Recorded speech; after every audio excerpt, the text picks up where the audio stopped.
us, and the two of us ought to have a lot of fun in the context of the epic event that is the annual National World War II Museum Symposium. But this is a great opportunity. I appreciate your interest, and I wanted to get right into talking about the topic at hand. The slide in front of you will show the title, The USN at Guadalcanal, The Rest of the Story. And 70 years after events, the burden is on an author, I think, to have something new to contribute. And as I contemplated Guadalcanal with its multiple sea battles, 7 in total, 5 of them surface actions fought after midnight at close range by surface ships, a couple of big carrier actions. And I thought, 70 years after events, what remains to be said about this campaign?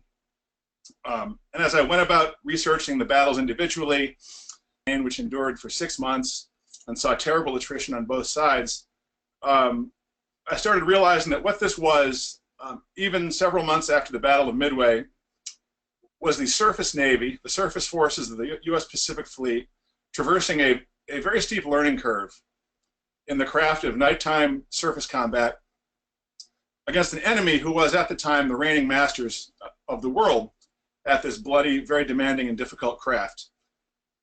The Imperial Japanese Navy had a force of destroyers, battleships, and cruisers who were the very best in the world at the task of busting hulls and killing people after midnight, using their own technological advantages against a U.S. force who, as Kelly Turner, the overall amphibious force commander, would point out, was suffering from what he called a fatal lethargy of mind. So what we have here is a 6-month campaign of attrition, a series of battles in which the U.S. is basically honing its fighting spirit, honing its fighting proficiency against a very formidable foe. So what is the rest of the story here? Again, we're 70 years out. There have been innumerable books about the campaign, about the individual battles, biographies of commanders, unit histories, and so on. And what I settled on is really that the Navy itself deserved a heck of a lot more credit than it's gotten over the years. There's a narrative that's been spun, significantly factual, but not exclusively factual, if that makes sense. It's accurate, but not complete, let's say. The predominant narrative has been told by the Marine Corps. God bless the United States Marine Corps. Their perpetual feeling of standing under siege by forces who will see to their diminishment and perhaps destruction. These would be, of course, their colleagues in the Navy Department, their rivals in the Army.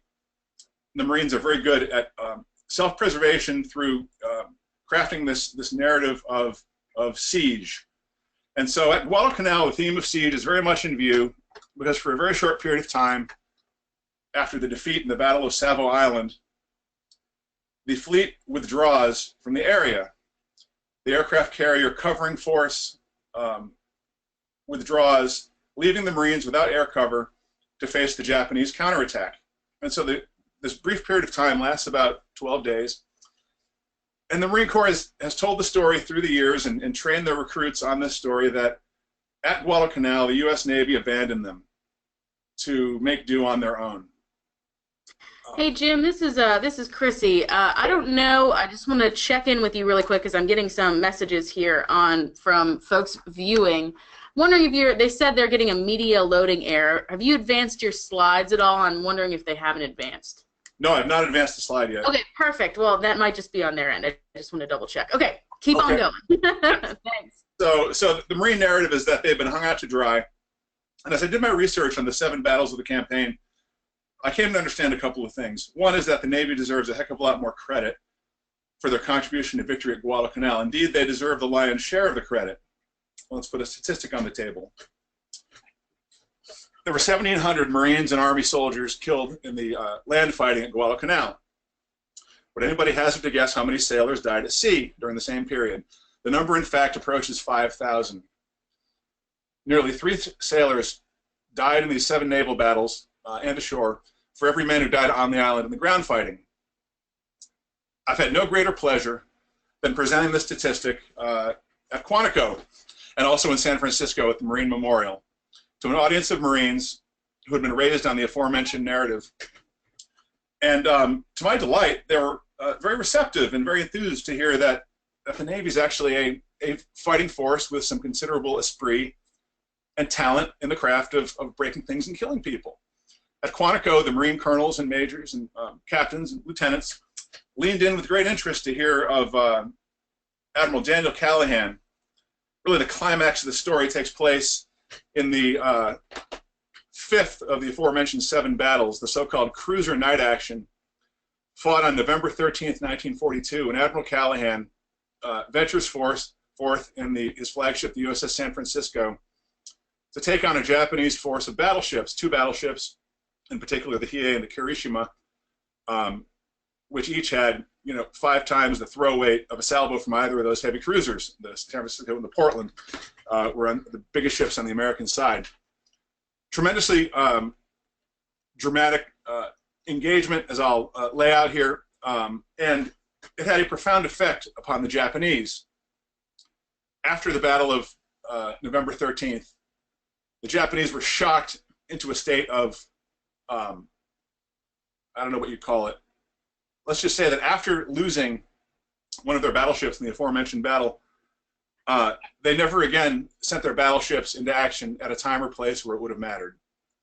I think they learned something about the esprit of the American fighting Navy on that night, and it ended up having a profound effect on our morale and also on the Japanese morale. So without further ado, I'd like to survey the naval side of this story with an emphasis on the surface actions, on the 5 surface actions: the Battle of Savile Island, the Battle of Cape Esperance, the cruiser night action, the battleship night action, which followed the next evening, and then finally the Battle of Tassafaronga.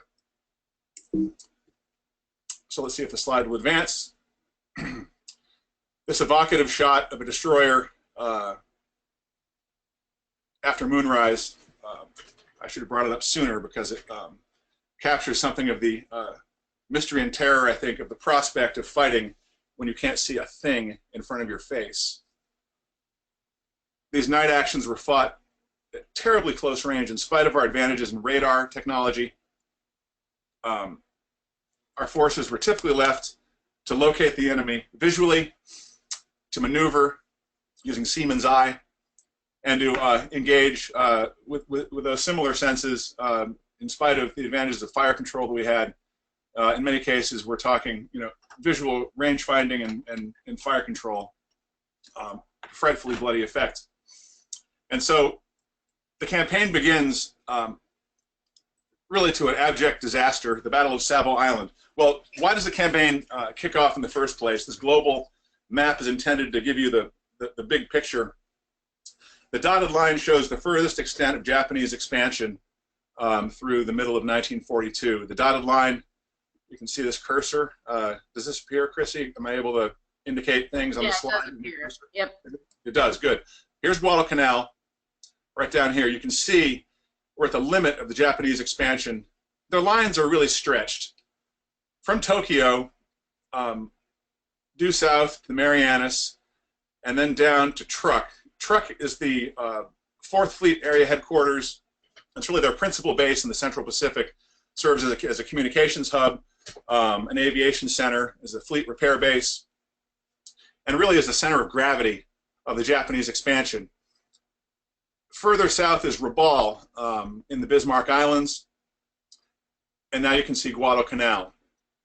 When Admiral Ernest King receives reports that the Japanese have landed construction troops on Guadalcanal, he puts together an operation that will ultimately become known as Operation Watchtower. It's a strategic plan for a South Pacific offensive. King has given himself, through sheer force of will at the Joint Chiefs of Staff level, the flexibility to conduct Pacific offensive operations at times and places as he sees fit. And when the Japanese take Guadalcanal, he recognizes a first-order strategic threat. That threat, of course, would be the sea lanes from the west coast of the U.S. to Australia. The Japanese are allowed to set up airfields on Guadalcanal. Their twin-engine bombers have sufficient range to threaten the merchant sea lanes that run from the west coast through the refueling base at Fiji Island, Hawaii, Fiji, Noumea, Sydney. Those will be at risk of Japanese air attack if Guadalcanal is let stand. So very quickly, the plan to launch Operation Watchtower comes together under King. 1st Marine Division, training in Australia, is made part of a naval force which will land on Guadalcanal, invade the Japanese foothold there on August 7th. And so the 6-month campaign of attrition commences with the arrival of Admiral Kelly Turner's occupation force. You can see the dotted line here, and you can see the solid line. The dotted line is the aircraft carrier force, which is covering and supporting Kelly Turner's transport of the 1st Marine Division to Guadalcanal. Landings take place on August 7th, and it brings an immediate Japanese reaction, although the Japanese will ultimately conclude initially that the landings in Guadalcanal are but a raid, a minor foray. Their naval surface forces are in a position to conduct an immediate counterattack. And so on the night of August 9th, the Battle of Savile Island takes place. The Japanese Admiral, Mikawa, brings down a force of cruisers and destroyers to attack the foothold off Guadalcanal. And what develops is a surface action which is entirely one-sided. The Battle of Savile Island sees to the destruction of 4 Allied cruisers, Vincennes, Quincy, Astoria, and Canberra, an Australian cruiser. They are swept from the sea with stunning efficiency by Mikawa and his well-trained cruiser captains and fire control crews, using mainly torpedoes but also gunfire. They demonstrate a frightful mastery of nighttime surface action. The dispositions of the Allies were set by Admiral Kelly Turner, and they're utterly insufficient to the task. We have basically cruisers steaming in a box, basically in this part, kind of east of Savile Island. We have destroyer pickets on either side of both approaches here, who are operating with very primitive radars, and they are unfortunately steaming basically in this sort of manner. You have 2 destroyers, and they're steaming, they're converging and then diverging, converging and diverging, and luck would have it that Mikawa arrives to basically split the uprights at the extremity of their diverging courses. Basically, the pathway opens for him to approach more or less undetected. And the first sense of trouble comes when the torpedoes are entering our line.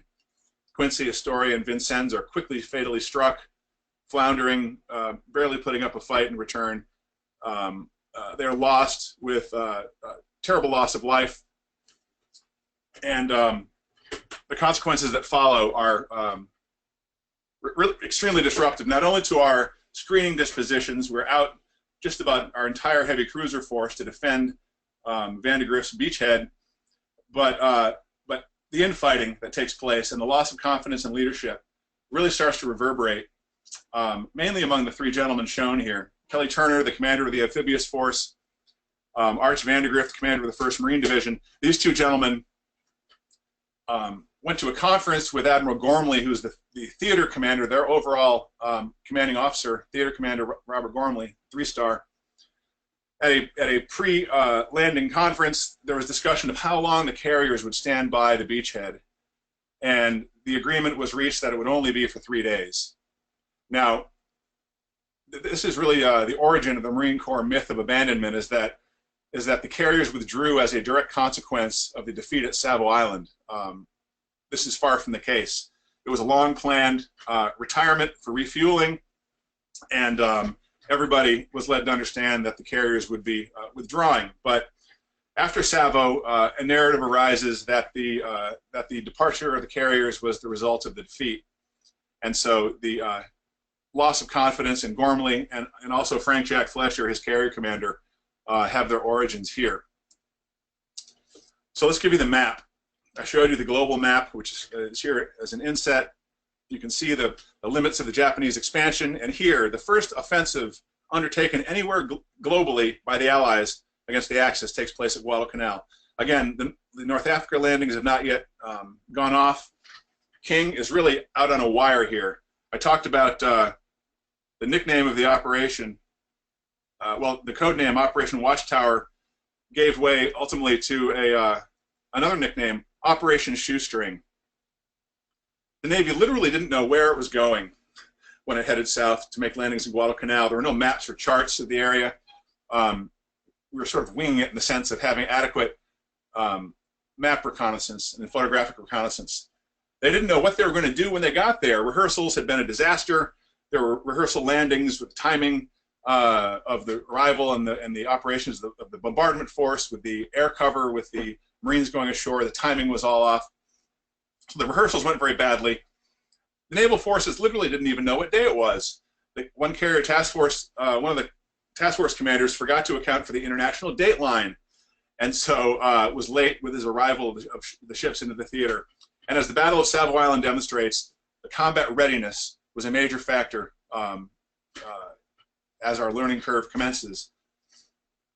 By the end of the 100 days at Guadalcanal, those 7 major actions, the Navy learned how to fight, discovered its warrior spirit, and when Guadalcanal was taken, the Japanese were beaten in spirit and broken in will. So this is the story that unfolds at this critical place, the first Allied offensive worldwide. And here's a closer map still of the Solomon Islands in the South Pacific. You see the dotted lines indicating the arrival of the carrier force with the amphibious force alongside it.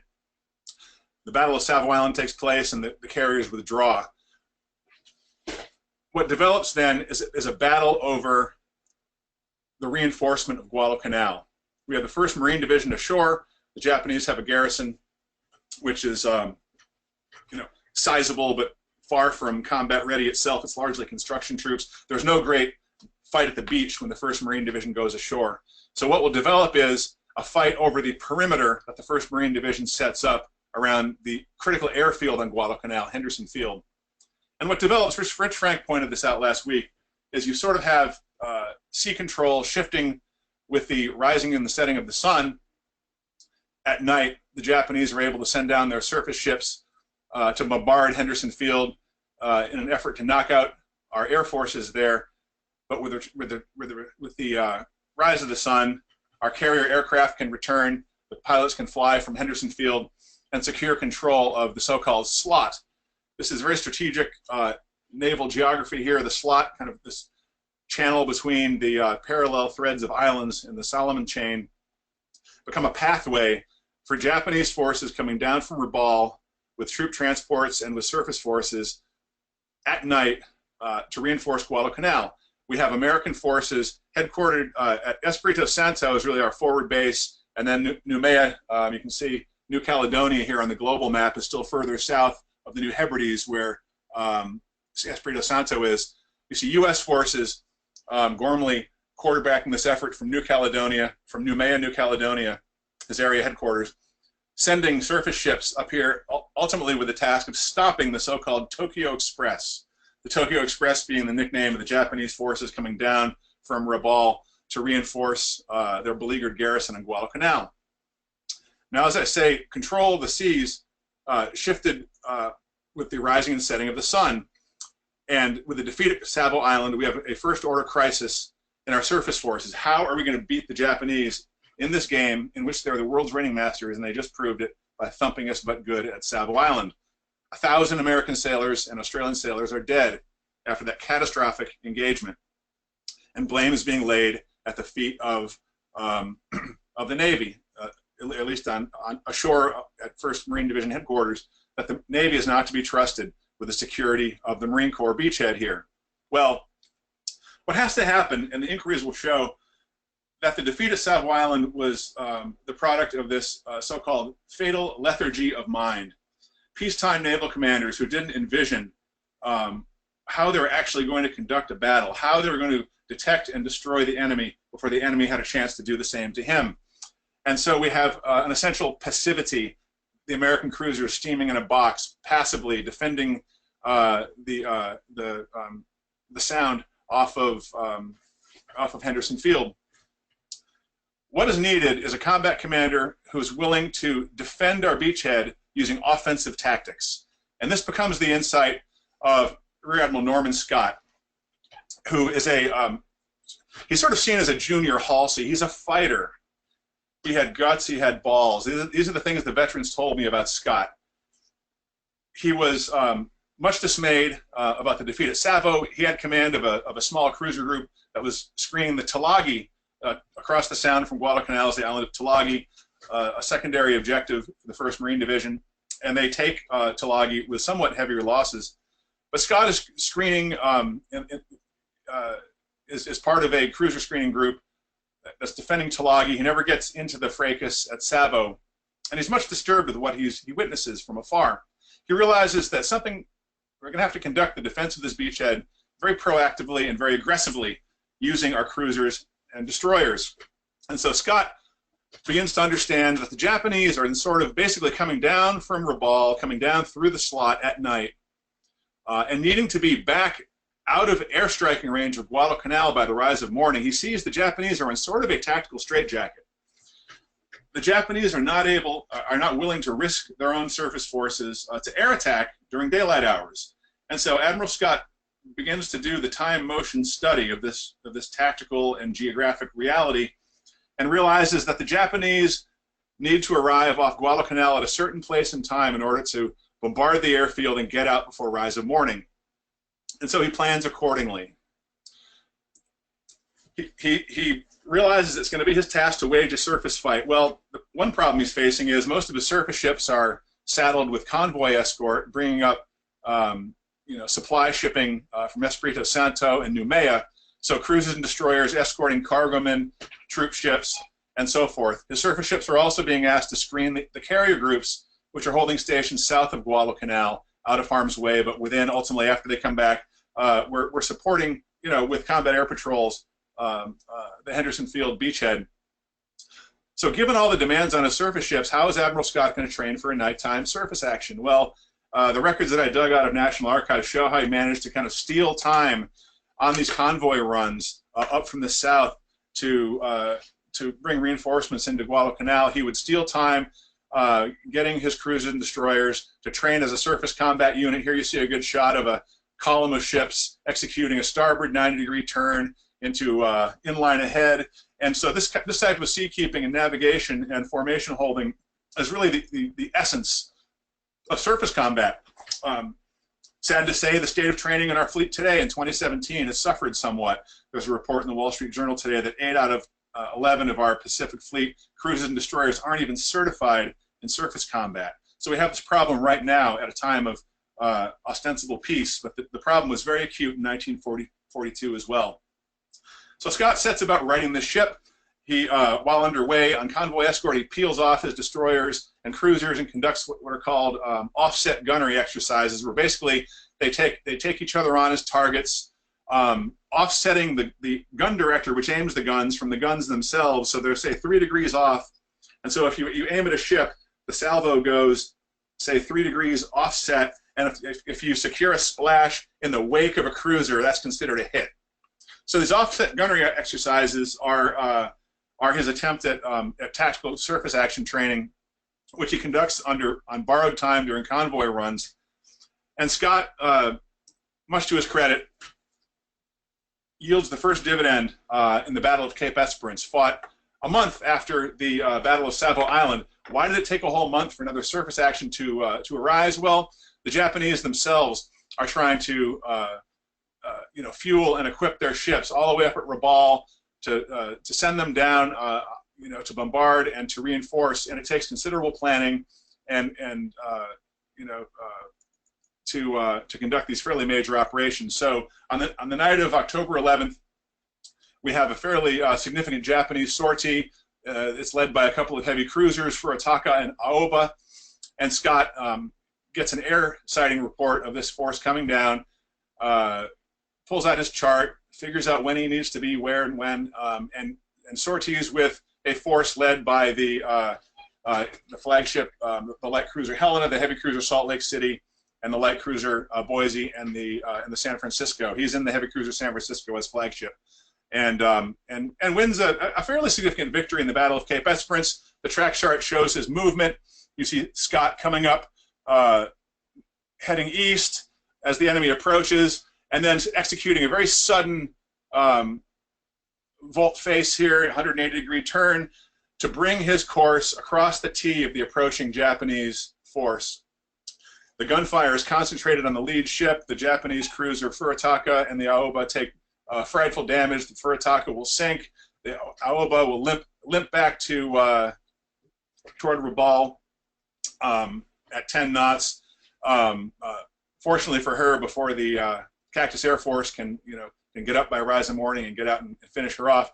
But a victory is won. A bombardment of Henderson Field is stopped in its tracks by the very proactive offensive action of Norman Scott and his hastily assembled and quickly trained surface action task force. This is a picture of the USS Boise returning to Philadelphia Navy Yard after a service in the South Pacific. These light cruisers could put up a tremendous rate of fire with their 6-inch 47s. The Boise and her sister ship Helena acquitted themselves very well under Scott's leadership. They're also equipped with the very latest in radar, the SG model surface search radar, which was a significant American technological advantage that was only seldom exploited tactically. Again, this learning curve that we're on includes not only the maneuver of ships at night, not only the combat forward-leaning mindset of the commanders, but it also includes the use of technology such as the SG radars, which our light cruisers and battleships were equipped with at this point, and a handful of destroyers as well. Love the shot of the Boise coming back after paying her freight in the South Pacific in 1942. Here's some of the damage she suffered from shrapnel. This is she's pretty well beat up. The sailors showing off. Really, the naval action, I think, happens so far at sea that people have a dim understanding of the sheer violence of it. But the size of the ordnance and the proximity of the ships ensures, this flat trajectory engagements, 8-inch fire, flung from machine gun range, produces frightful damage to warships. And the purpose of my book is really to bring this home and to show what the surface Navy contributed to victory during the Pacific in World War II. It's something that's not, I think, powerfully illustrated often enough. So what's going on meanwhile in the larger picture of the campaign? Scott wins sort of a minor victory on the night of October 11th and 12th. But what follows 3 nights later is truly catastrophic. Rich Frank referred to us in his talk. Scott wins the Battle of Cape Esperance, but what good does it do us when 3 nights later, Japanese battleships on a separate sortie come down and plaster the living daylights out of Henderson Field? The Congo and the Haruna come in and for 2-3 hours, unopposed, work over the marine installations, the aerodrome, and all the facilities at Henderson Field with 14-inch high-explosive air bursts. It's the most concentrated bombardment that U.S. troops ever experience in combat. Again, 14-inch batteries, far larger than anything any army can summon. And so the Cactus Air Force is just about put out of business by what happens 3 days after this first surface action victory by Norman Scott. More to the point, Admiral Gormley, pictured it right here, seems to be stuck in a trap of his own making. A lot of people I talked to thought that he was suffering from some type of stress disorder. He was paralyzed from taking decisive action in terms of sortying combat ships to the theater. In spite of what Scott accomplished, Gormley was back at headquarters, never really leaving New Caledonia. He's at headquarters at Noumea, sending dispatches to Nimitz, one more panicked than the other. And finally, what Admiral Nimitz's staff and Admiral Nimitz himself finally concludes is that Admiral Gormley is in the grip of a nervous breakdown. How do I know this? Well, Admiral Gormley's son sat down with me and shared with me a handwritten letter that Nimitz wrote to him in 1962, I think it was. The son asked, why did you relieve my father from his command? And Nimitz responded, as was his wont, directly and candidly. Gormley is replaced on October 18th by Admiral William Halsey. Halsey had distinguished himself up to this point leading carriers on hit-and-run strikes to the Marshall Islands and the Gilberts. He was also in on the Doolittle raid in April of 1942, and he missed out on the Battle of Midway because of a case of the shingles, and so Admiral Esperance and Admiral Fletcher handled the Battle of Midway. But Halsey is itching to get into the fight, and Guadalcanal is his opportunity. Nimitz decides he needs somebody to clean house, to bring a more forward-leaning, proactive, high morale, profane, aggressive mindset to the South Pacific forces. And this Halsey does with his customary brio. He stands as theater commander now at a time when this critical campaign really could go either way. And this is Admiral Halsey at his finest. One of the things he does upon taking command is insisting that, first of all, everybody get rid of their service uniforms, at least in terms of their mental self-identification. He says, we are all South Pacific Fighting Forces. I don't care if you're Army Air Force, U.S. Army, Marine, or Navy. We are one. And he hangs a sign over his headquarters. I think it's at Espiritu Santo, the forward base. Kill Japs, kill more Japs. Very just kind of like, this is the business of war. This is what we're going to do and how. And so within days of coming to Noumea and relieving Gormley, accepting Gormley's relief, aircraft sighting reports come in that Japanese carriers are now coming down from Rabaul. And Halsey directs Admiral Kincaid to head out with everything he's got, and the Battle of Santa Cruz takes place. The Enterprise and the Hornet handle the bulk of the duty. They inflict terrible losses upon the Japanese air groups, and in return we lose the Hornet, and the Enterprise is badly damaged. This leaves our South Pacific naval force with but a single carrier, the Enterprise, and she herself is quite severely damaged. So again, quite a serious gamble Halsey undertakes to send everything out against the Japanese carriers, but he realizes we can't give them an inch, because if we accept, if we yield control of the sea during daylight hours, the Cactus Air Force and the 1st Marine Division have not got a prayer. This is very much in line with Admiral Nimitz's governing directive given to his commanders. You will be governed by the principle of calculated risk. What he's saying is, we can't afford a campaign of capital ship attrition. We've got a handful of aircraft carriers. Use them and their precious air groups wisely. And so whether or not Halsey was wise in his conduct of the Battle of Santa Cruz can be debated, but it does save American sea control during daylight hours, at least, for another month, and allows the Guadalcanal toehold to really strengthen. Now, there's a secondary effect that follows from the relief of Admiral Gormley. His chief of staff, Captain Daniel J. Callahan, about to be promoted to Rear Admiral, really is not eager to see his own career go south with the relief of his boss. And so Callahan petitions to be given sea command. Halsey gives him command of the cruiser striking force. This was Norman Scott's billet. Scott was also a fairly newly minted Rear Admiral. Callahan has 2 weeks at rank senior to Scott, and so what happens is Scott, and all of his hard-won experience and surface action training and his demonstrated success in the Battle of Cape Esperance, is essentially washed aside. He's put in the second chair, and Admiral Callahan takes command of the cruiser striking force. Now, this is a happy occasion for the men in the USS San Francisco, the flagship heavy cruiser of the cruiser striking force, Task Force 64. Callahan used to command the San Francisco and was a very popular skipper. They called him Uncle Dan. He was very relatable. He loved his crew. He functioned very well with them. They felt valued and respected, and it was a very kind of a high morale thing. So Halsey's here. Things are looking good. Now we got Callahan back. The San Francisco's quite happy about their own situation. But in the bigger picture, is it really wise to be unseating Scott with Callahan? Callahan's an old school surface warfare officer. He understands very little of the value of radar, which is really the key technological advantage that our surface forces have and need to exploit.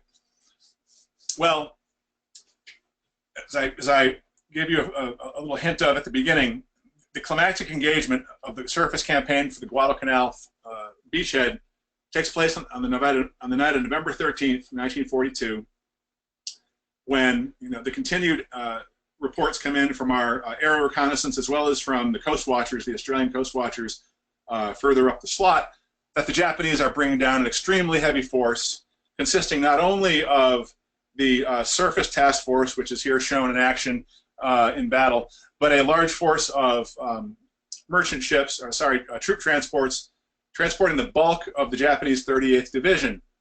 This is a decisive move to stage counter landings on Guadalcanal and to destroy General Vandergrif's Marine beachhead.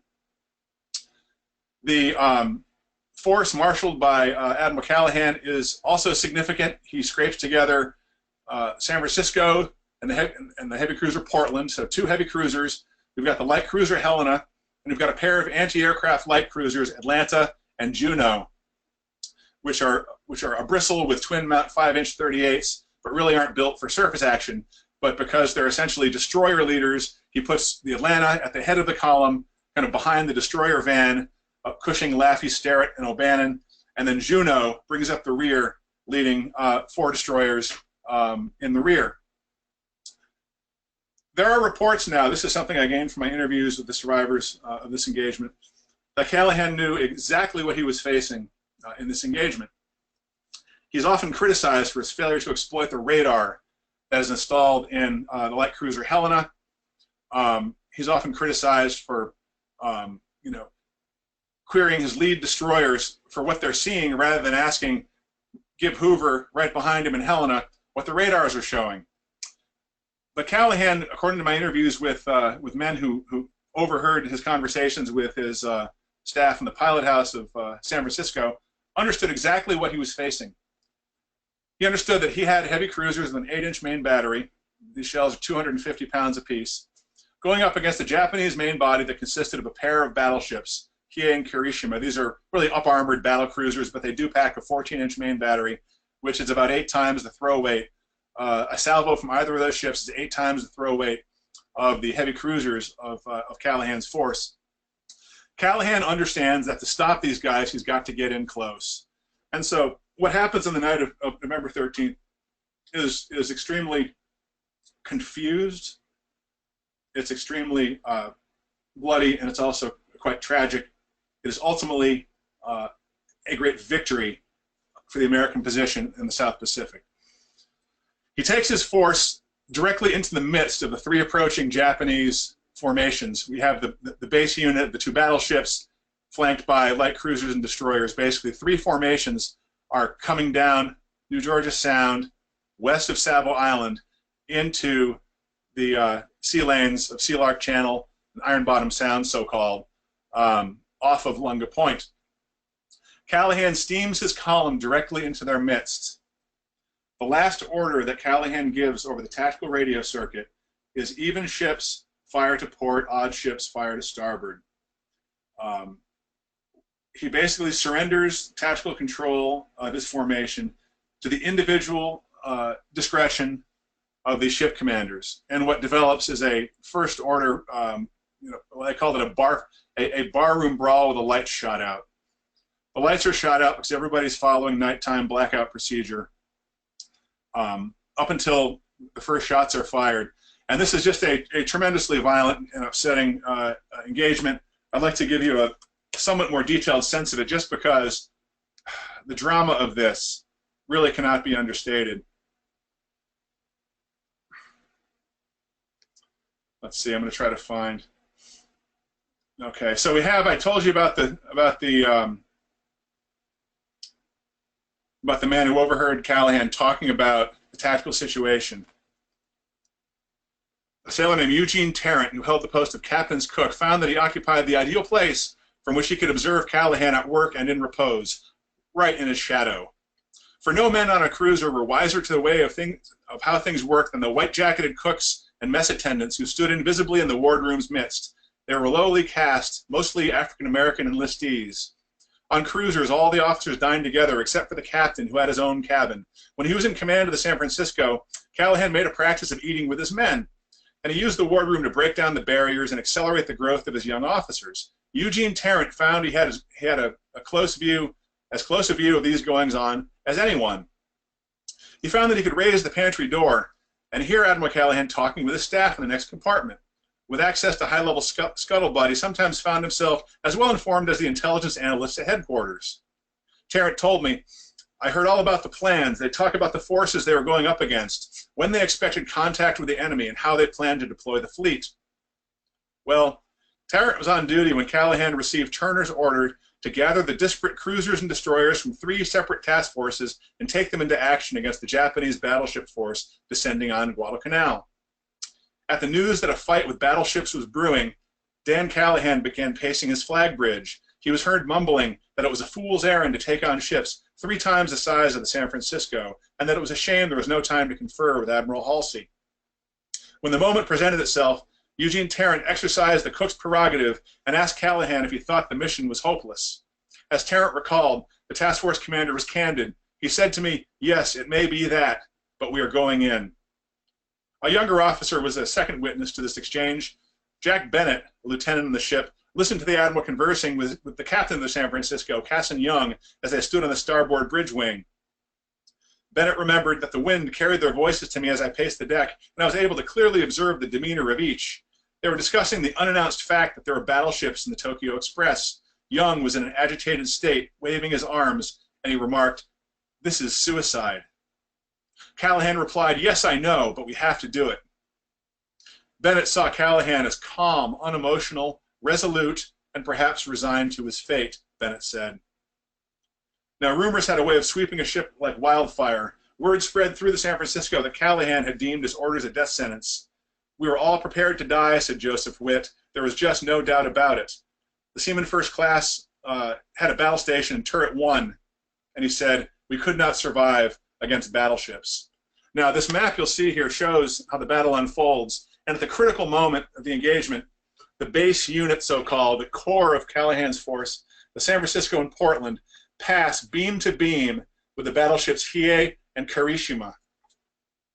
The range is 2,200 yards. That's about 50 caliber machine gun range. 8-inch main batteries are meant to engage at 12,000 yards. 14-inch main batteries can hit about double that range. But they're at 2,200 yards, and they're right where Callahan wants them. The main batteries of the San Francisco train out 9 8-inch guns and open fire, hitting the Hiei all along her waterline at point-blank range. The Portland does the same. In return, the Hiei lashes out.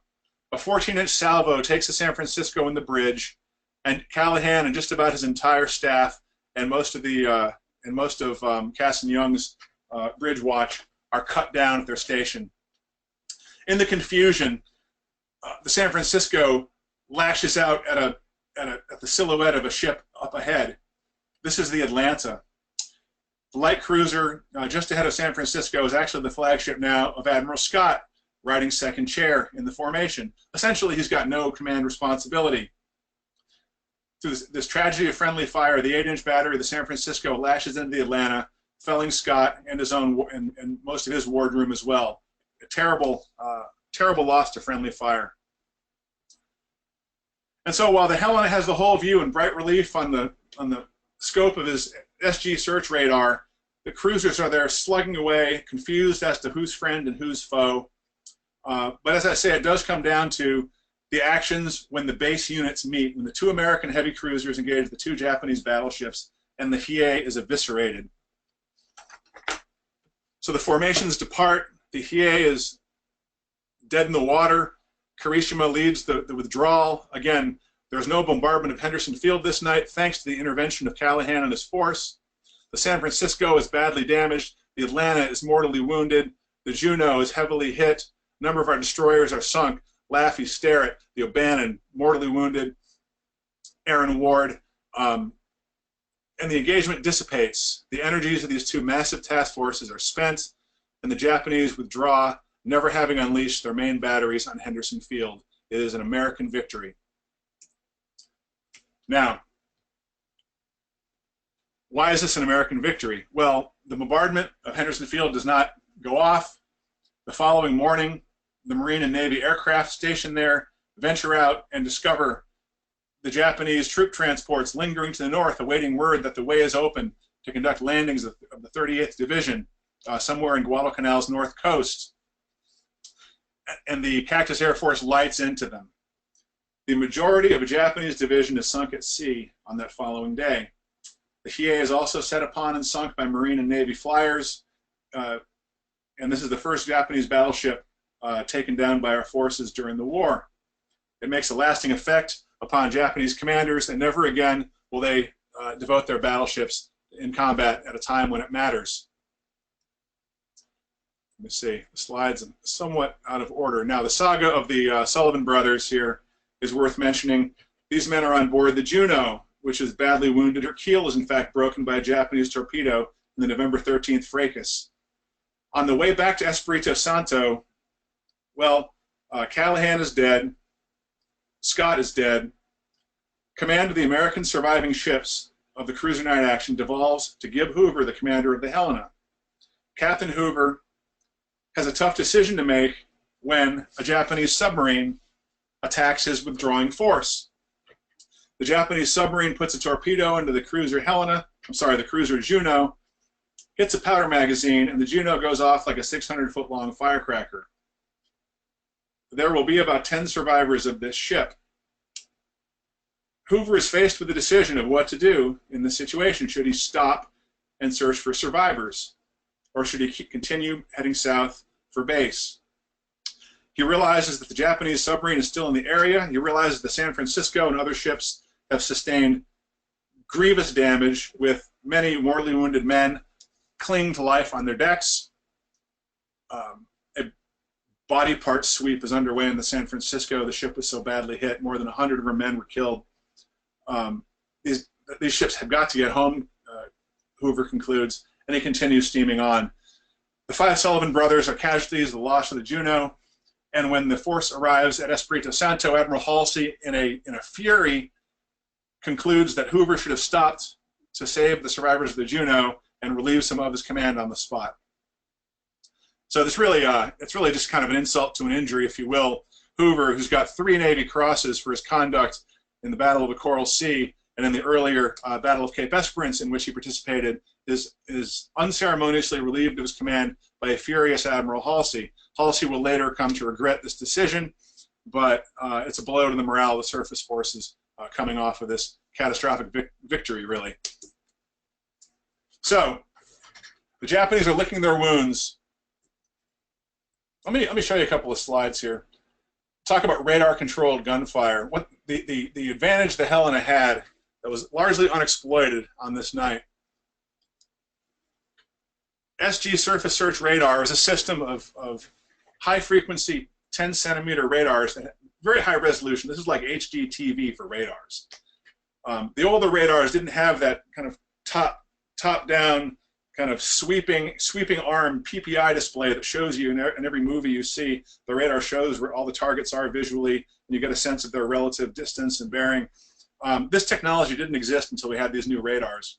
And the SG unit, which is shown here, a testing model is shown here in that little black and white photo, is a very powerful device, which when coupled with this kind of the plotting room technology that allowed these turrets to be aimed in groups and to be aimed together, you could literally assign any one of these directors to take a group of targets and then rope in 2 or 4 of these guns to take on different targets. So the forward main battery director can take on a target over here using radar ranging and inputs to fix the range and the bearing of the targets. That data goes to the plotting room and then gets relayed to the guns. This is incredibly powerful technology.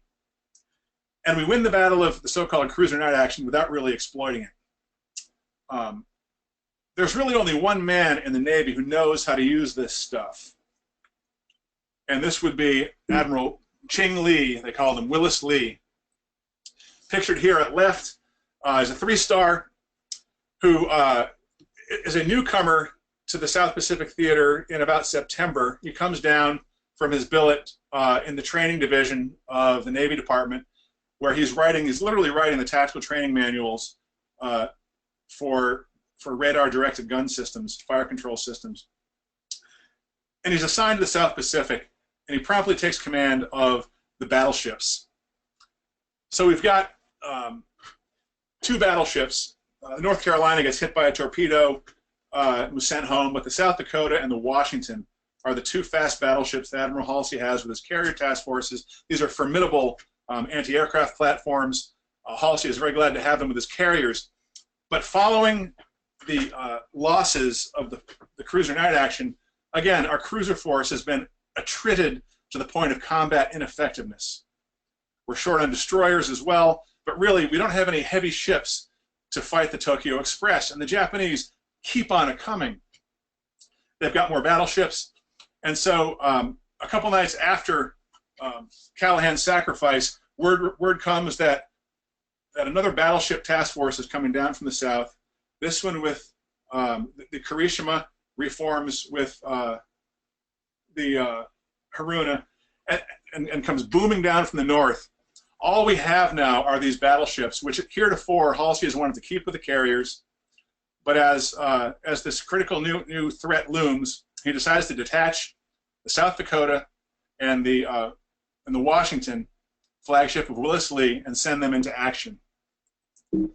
Now, Willis Lee, as I say, is a very proficient technician and combat leader. Again, radar is no easy business. I mean, just because you have radar doesn't mean you're going to be able to hit your target. You still have to use the technology. And this track chart shows how complex it can be.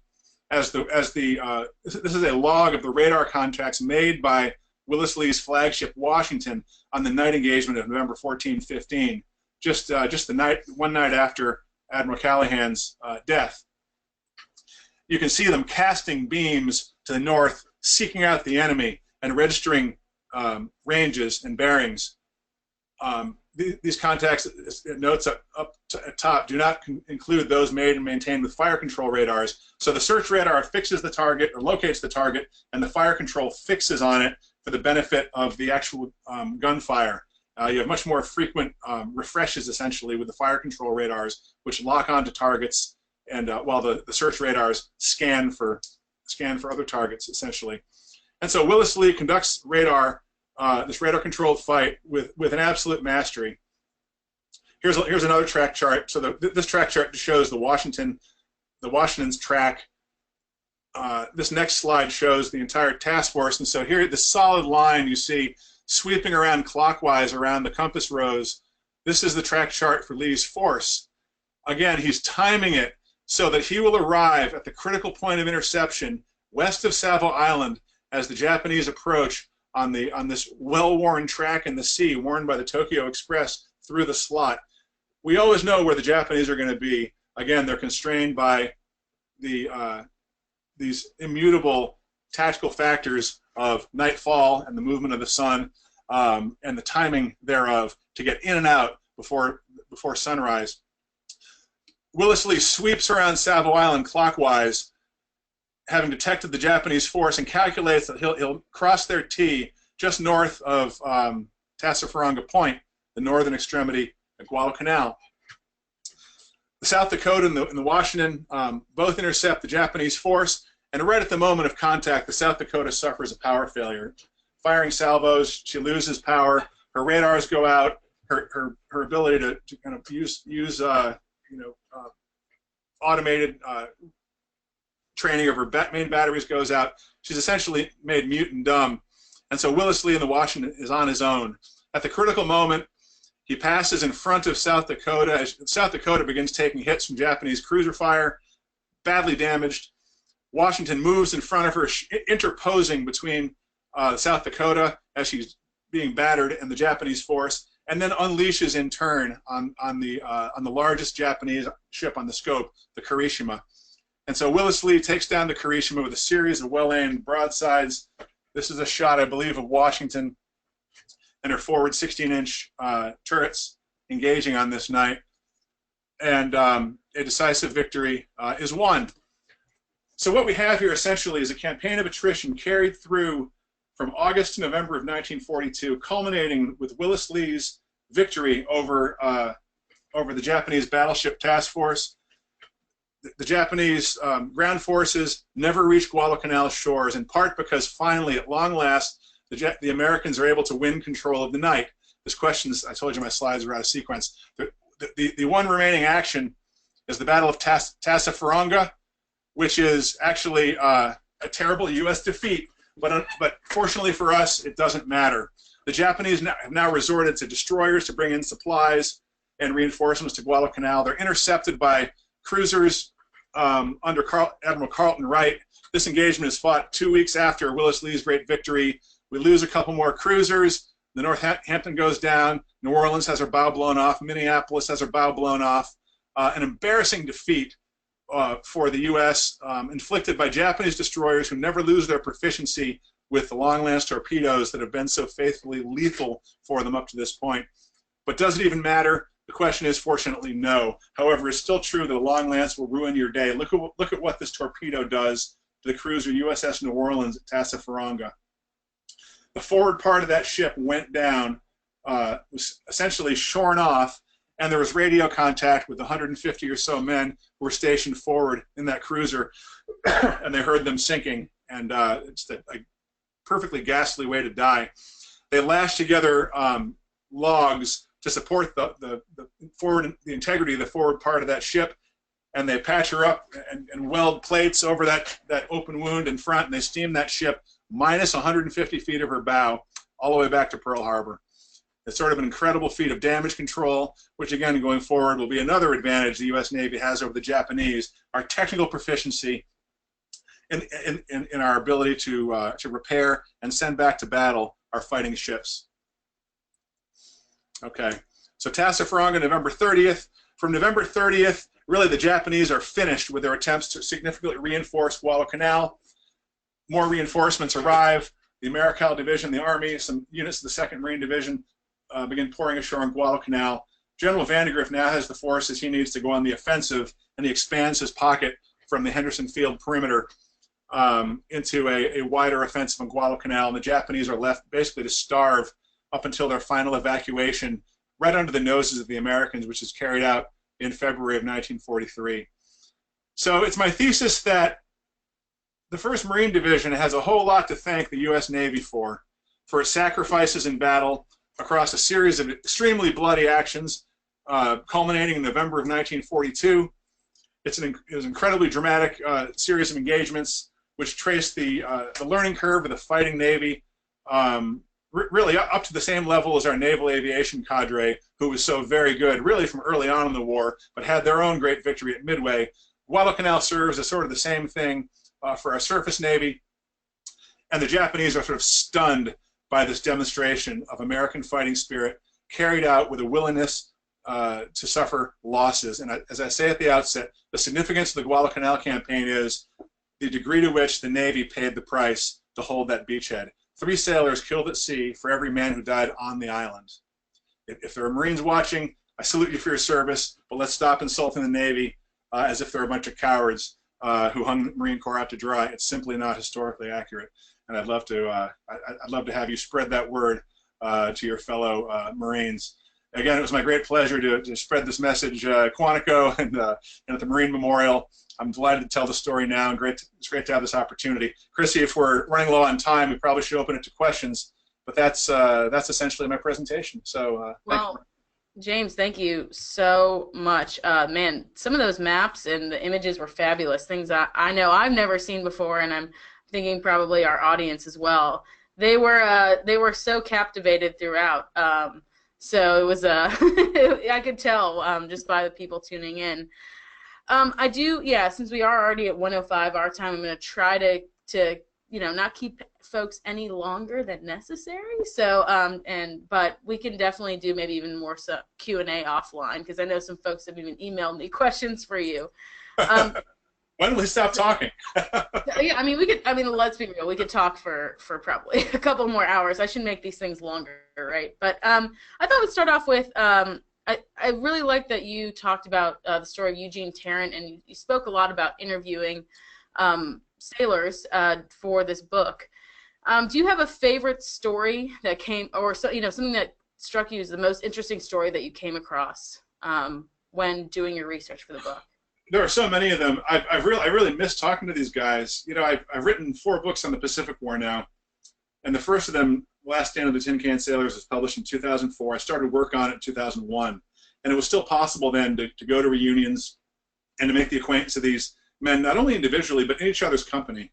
And I get so much out of talking to them, just in their company, just casually, not pressing them with questions, but hearing the way they remembered things, hearing their impressions of other people, hearing the little things they share. I ended up, then I go home and follow up with them individually. and then I'd talk at length with the veterans, then show up at the next reunion, having heard these incredibly intimate and tragic stories that I really was not in a position to share with the family, who in many cases didn't know the stories themselves, because the sailors, you sort of have to build a level of trust for people to confide in you, maybe. And I'd hear things that they never told their kids. My favorite interview, we just lost Bud Comet, who was a sailor, a seaman second class off the USS Samuel B. Roberts, and he's in Last Stand of the Tin Can Sailors along with a cast of dozens. But he gets the last words in that book because of his expression of his ethos of humility. Basically his message was that his father inculcated in him. He was an Italian immigrant, and his father inculcated in him this: don't you ever, do anything that would disgrace this country. Remember your country with every decision you make. And so after this great battle, this great upset victory, Bud Comet wondered, gee, Dad, if you're up there watching, I hope you're pleased with the way I conducted myself. And those are the final words in Last Stand of the Tin Can Sailors. And that interview with Bud was an interview that was not supposed to happen. It took him basically 3 hours to talk to me, to explain why he wasn't going to talk to me. And this was Bud, God bless him. He'd start talking and he wouldn't stop, but he needed to explain why his hard feelings over the way the history went down, the way it was remembered, why he didn't go to reunions, why he turned down all requests to be interviewed. And this was 3 hours into our phone conversation. I subsequently convinced him to start coming back to these reunions. So I always have a little place in my heart for Bud. I always will. He passed away about a month ago up in Washington State. And very slowly we're losing all these guys. I mean, from my last book, I really didn't talk to a soul. I didn't conduct an interview. But I had abundant documentary sources, including detailed oral history transcripts from diverse sources.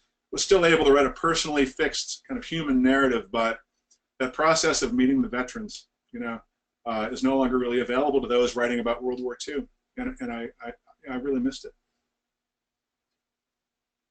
No, we definitely have that here too. We have we had just looking at our volunteers on site here at the museum, a large core of World War II veterans, but it's unfortunately dwindled, over the years, and you get used to seeing someone every single day or at least every week, and it just isn't the case anymore. You guys have such a great oral history program. You've got quite a few hours with a veteran by the name of Dusty Cleese. Mm-hmm. He was a dive bomber pilot at Midway, and there was we recently got I work as a literary agent too, and I was very proud to have a hand in getting his memoirs published by this past June. Never Call Me a Hero, it's called, by Dusty Cleese, and he was with Scouting Squadron 6 off the Enterprise and hit 3 Japanese ships at Midway, Kaga, Hiryu, and Makuma. And just the opportunity to have a hand to bring that voice into public circulation has been something I really, I'm proud to be able to do. But as I say, I miss this living engagement now with the veterans, because we're really close to that time when the statistics just tell the story,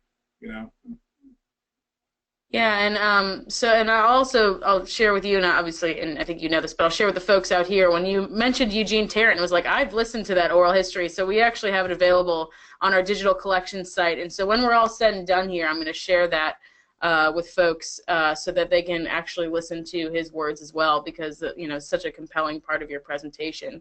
You should call him the Admiral. As far as the 1942 Navy, Captain's Cook, right?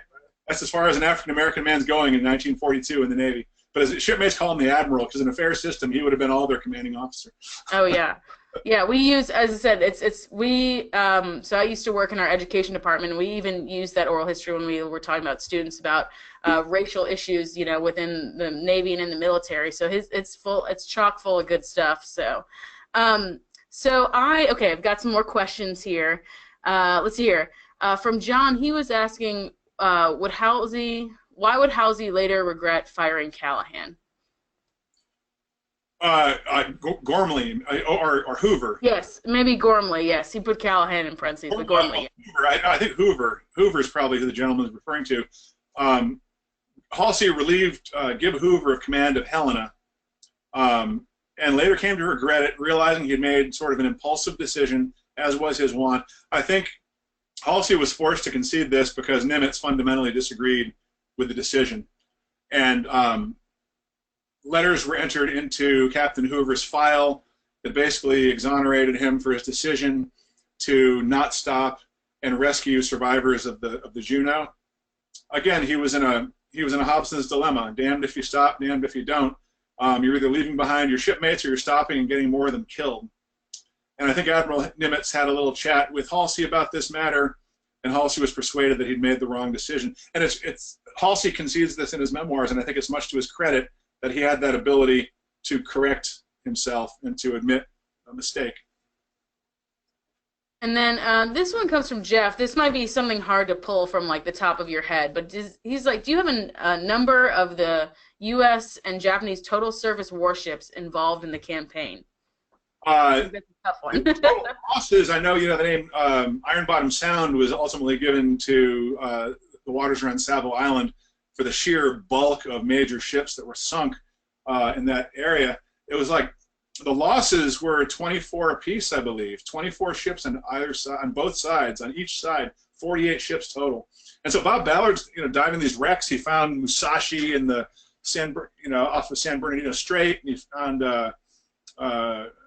he found the Indianapolis recently, and of course earlier he dove on Quincy. So the number of ships down there, it's just staggering. The Japanese losses were, of course, probably a multiple of our 5,000, of our 4,800 to 5,000 losses. The total size of the naval forces, all told, though, I don't have those numbers handy, but the orders of battle are. I'd recommend going to what's it called? Hyperwar. Hyperwar.com website has a great many documents with very complete orders of battle and action reports and so forth. Or if you have access to Fold 3, it's a subscription service. Fold 3 is a tremendous resource to get actual copies of the reports. You can get Kelly Turner's final report of Operation Watchtower there. You can get any individual ship action report. Will be on Fold 3. And so I've used those sources extensively in my research. All right, this is maybe more of a pop culture one for you, but Roger was asking, he said, as a young boy, my dad sent me down to watch the movie Guadalcanal Diary. How accurate would you rate it? I don't have a good memory of that film. I'll need to go back and look at it. The movies, I find all these movies very simplifying and kind of frustrating, and so I'm not really up on the old war movies, I confess.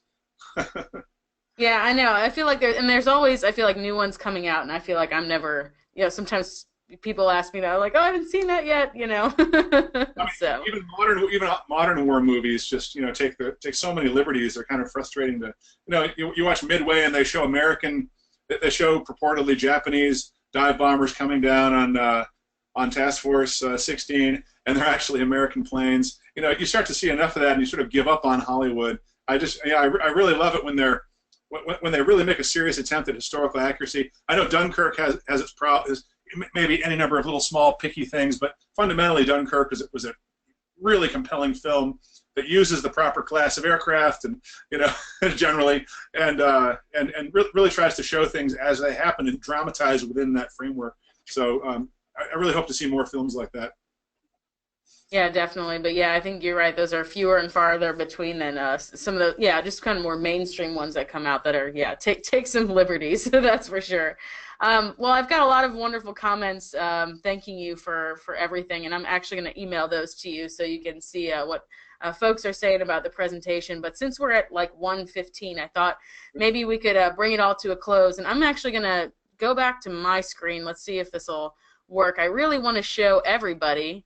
Let's see. Let me attempt to do this right.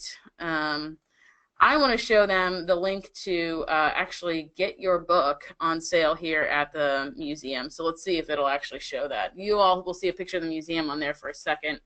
But hopefully you should see, of course, Neptune's Inferno. And you all will also see a link where you can actually purchase the book. So as you can see, you can receive a 20% discount from the museum store. And you just use that code webinar at checkout. And then the one other thing I just want to remind folks of is that, of course, we're closing out the series with Dr. Rob Citino. You can register there, and I'm also going to send the link to that registration in an email here. For those of you, I know some of you had some issues with you know, I mean, like, technology is not always our friend here. So if you had any issues whatsoever with freezing or stalling or, you know, having to exit in and out of this webinar room, tomorrow you will receive the recording of this program. So we'll send a closing follow-up email that will have the recording of this program and actually the recording of Rich's program too. So you have all of this handy. So I think those are my closing announcements for the day. I'm going to leave this up here so you guys can access this link to purchase James's book. But James, thank you so much for being here with us today. We are so appreciative of your insight, your knowledge, and the wonderful things that you shared with us today. My pleasure, Chrissy. Thank you. All right, and I guess signing off from Austin, Texas, and from New Orleans, this is Chrissy and James, and we hope everybody has a great day, and we'll see you later. Bye, everyone.